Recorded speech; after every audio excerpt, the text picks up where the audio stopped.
Hello friends, ओम श्री गणेशाय नमः। ओम नमः शिवाय। आप सभी का स्वागत है आपकी अपनी यूट्यूब चैनल पर। फ्रेंड्स, आज हम आपको इस वीडियो में बताने जा रहे हैं साल 2022 के चैत्र मास के शुक्ल पक्ष की गुरु प्रदोष व्रत का शुभ मुहूर्त, पूजा विधि, महत्व, नियम और गुरु प्रदोष व्रत की पौराणिक व्रत कथा और उपाय के बारे में। फ्रेंड्स, वीडियो शुरू करने से पहले आपसे रिक्वेस्ट है, अगर आप हमारे चैनल पर नए हैं और आपने अभी तक चैनल को सब्सक्राइब नहीं किया है तो प्लीज़ सब्सक्राइब कीजिएगा चैनल को, साथ ही प्रेस कीजिएगा बेल आइकन को, जिससे नए वीडियो से रिलेटेड नोटिफिकेशन आपको तुरंत प्राप्त हो सके। और वीडियो पसंद आने पर वीडियो को लाइक और शेयर जरूर कीजिएगा ताकि सभी भक्तों को इस वीडियो का लाभ प्राप्त हो सके।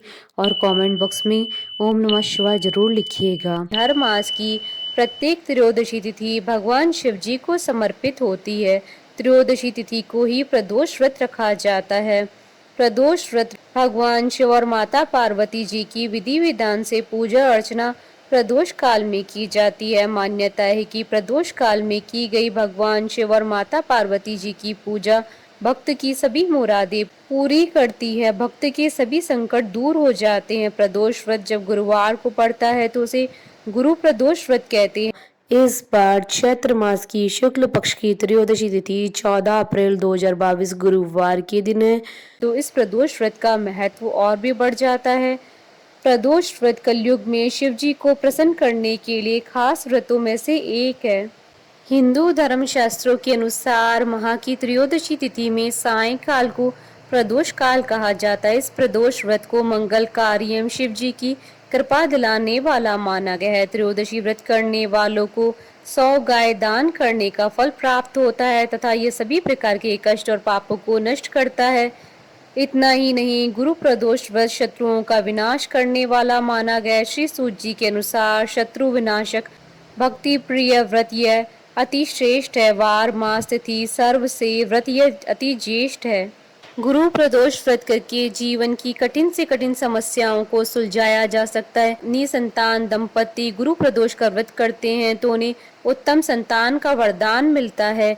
किसी भी प्रदोष व्रत में भगवान शिव जी की पूजा शाम के समय सूर्यास्त से 45 मिनट पूर्व और सूर्यास्त के 45 मिनट बाद तक की जाती है। यदि आपका विवाह नहीं हो पा रहा है और हर बार कोई ना कोई रुकावट आ रही है या फिर आप अब तक संतान सुख से वंचित है तो आपको गुरु प्रदोष व्रत अवश्य करना चाहिए। फ्रेंड्स, अब आइए जानते हैं गुरु प्रदोष व्रत की शुभ मुहूर्त के बारे में। हिंदू पंचांग के अनुसार इस बार प्रदोष व्रत 14 अप्रैल 2022 गुरुवार के दिन है। चैत्र शुक्ल त्रयोदशी तिथि प्रारंभ होगी 14 अप्रैल 2022 को सुबह 4:49 पर और चैत्र शुक्ल त्रयोदशी तिथि का समापन होगा 15 अप्रैल 2022 को सुबह 3:55 पर। प्रदोष काल की पूजन का शुभ समय रहेगा 14 अप्रैल 2022 को शाम 6:50 से रात्रि 9:05 तक। कुल अवधि 2 घंटे 15 मिनट है। फ्रेंड्स, अब आइए जानते हैं प्रदोष व्रत की पूजन विधि के बारे में। गुरु प्रदोष व्रत के दिन व्रती को प्रातः काल उठकर नित्य कर्म से निवृत्त होकर शिव जी का पूजन करना चाहिए। पूरे दिन मन ही मन ओम नमः शिवाय का जाप करें। पूरे दिन निराहार रहें। त्रयोदशी के दिन प्रदोष काल में यानी सूर्यास्त से 3 घड़ी पूर्व शिव जी का पूजन करना चाहिए। शाम को दोबारा स्नान कर स्वच्छ श्वेत वस्त्र धारण कर ले। पूजा स्थल अथवा पूजा गृह को शुद्ध कर ले। यदि व्रती चाहे तो शिव मंदिर में जाकर भी पूजा कर सकते हैं। 5 रंगों से रंगोली बनाकर मंडप तैयार करे। पूजन की सभी सामग्री एकत्रित कर ले। कलश अथवा लोटे में शुद्ध जल भर ले। कुश के आसन पर बैठकर शिव जी की पूजा विधि विधान से करे। ओम नमः शिवाय कहते हुए शिव जी को जल अर्पित करे। इसके बाद दोनों हाथ जोड़कर शिव जी का ध्यान करें। ध्यान का स्वरूप करोड़ों चंद्रमा के समान कांतिवान, त्रिनेत्रधारी, मस्तक पर चंद्रमा का आभूषण धारण करने वाले, पिंगल वर्ण के जटाजूटधारी, नीले कंठ तथा अनेक रुद्राक्ष मालाओं से सुशोभित, वृहद हस्त, त्रिशूलधारी, नागों के कुंडल पहने, व्याघ्र चर्म धारण किए हुए, रत्न जड़ित सिंहासन पर विराजमान शिव जी हमारे कष्टों को दूर कर सुख समृद्धि प्रदान करें। ध्यान के बाद गुरु प्रदोष व्रत की कथा सुने अथवा पढ़ें। कथा समाप्ति के बाद हवन सामग्री मिलाकर 11 या 21 या 108 बार ओम ह्रीम क्लीम नमः शिवाय स्वाहा मंत्र से आहुति दे। इसके बाद शिव जी की आरती करें। उपस्थित जनों को आरती दें। सभी को प्रसाद वितरित करके उसके बाद भोजन करें। भोजन में केवल मीठी सामग्रियों का ही उपयोग करें। फ्रेंड्स, अब आइए जानते हैं गुरु प्रदोष व्रत के दिन किए जाने वाले उपायों के बारे में। जिन दंपतियों के विवाह को लंबा समय हो गया और संतान नहीं हो रही है तो वे गुरु प्रदोष व्रत रखें। किसी भी ऐसे मंदिर में जाएं जहां पूरा शिव परिवार मौजूद हो, मतलब वहां शिव जी के अलावा माता पार्वती, गणेश जी, कार्तिकेय, नंदी की मूर्तियां भी हो। ऐसे शिव मंदिर में समस्त पूजन सामग्री लेकर जाएं। शिव जी का अभिषेक केसर के दूध से करें। बाकी शिव परिवार को जल से स्नान करवाएं और पूजन करें। शुद्ध घी का दीपक लगाकर गणपति संतान स्तोत्र का पाठ करें। मिठाई का नैवेद्य लगाएं। इस उपाय को करने से शीघ्र संतान सुख मिलता है। जिन युवक युवतियों का विवाह नहीं हो रहा है वे गुरु प्रदोष व्रत का संकल्प लें। व्रत के दिन सूर्योदय के समय पीतल के लोटे में शुद्ध जल में हल्दी, गुड़ और थोड़ी सी चने की दाल डाल लें। उसे केले की पेड़ की जड़ में अर्पित करें। कच्चे सूत को हल्दी से रंगकर केले के पेड़ के तने पर 7 परिक्रमा करते हुए लपेटें। इसके बाद वहीं पर गाय के घी का दीपक जलाएं और पीले रंग के आसन पर बैठकर बृहस्पति स्तोत्र का 7 बार पाठ करें। घर वापस आते समय केले के पेड़ की जड़ से थोड़ी सी मिट्टी लेकर उसका तिलक करें और भगवान विष्णु जी का ध्यान करें। इससे शीघ्र विवाह के मार्ग खुलने लगते हैं। ध्यान रहे इस दिन पीले कपड़े धारण करें। यदि आप लक्ष्मी सुख पाना चाहते हैं तो गुरु प्रदोष व्रत के दिन स्नान के जल में केसर या केवड़े का इत्र डालकर स्नान करें। इस दिन पीले वस्त्र धारण करके भगवान विष्णु और माता लक्ष्मी जी की पूजा करें। विष्णु भगवान को पीले और माँ लक्ष्मी जी को लाल गुलाब के फूल अर्पित करें।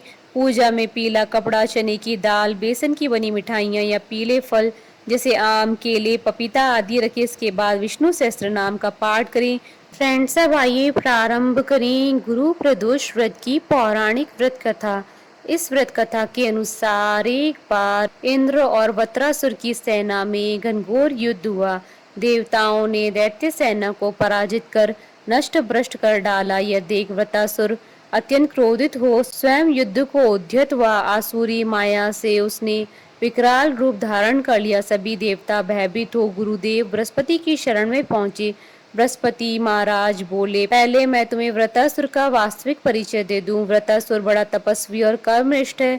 उसने गंधमादन पर्वत पर घोर तपस्या कर शिव जी को प्रसन्न किया है। पूर्व समय में वह चित्रत नाम का राजा था। एक बार वह अपने विमान से कैलाश पर्वत चला गया।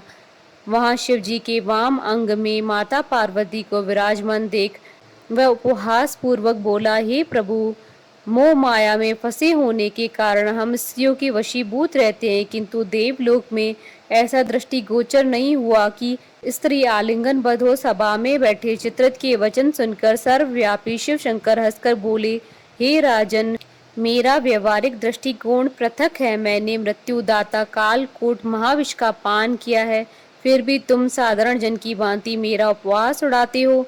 माता पार्वती क्रोधित हो चित्रत से संबोधित हुई, अरे दुष्ट, तूने सर्वव्यापी महेश्वर के साथ ही मेरा भी उपवास किया है, अतः मैं तुझे वह शिक्षा दूंगी कि तू फिर ऐसे संतों के उपहास का दुस्साहस नहीं करेगा। अब तू दैत्य स्वरूप धारण कर विमान से नीचे गिर, मैं तुझे शाप देती हूँ।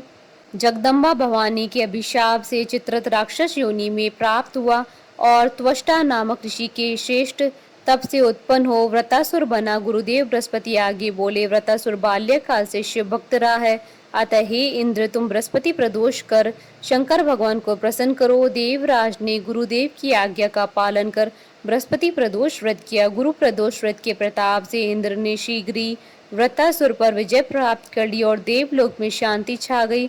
अतः प्रदोष व्रत हर शिव भक्त को अवश्य करना चाहिए। बोलिए भगवान शंकर माता पार्वती जी की जय। हमारे साथ इस वीडियो में अंत तक बने रहने के लिए आपका धन्यवाद। ओम श्री गणेशाय नमः। ओम नमः शिवाय।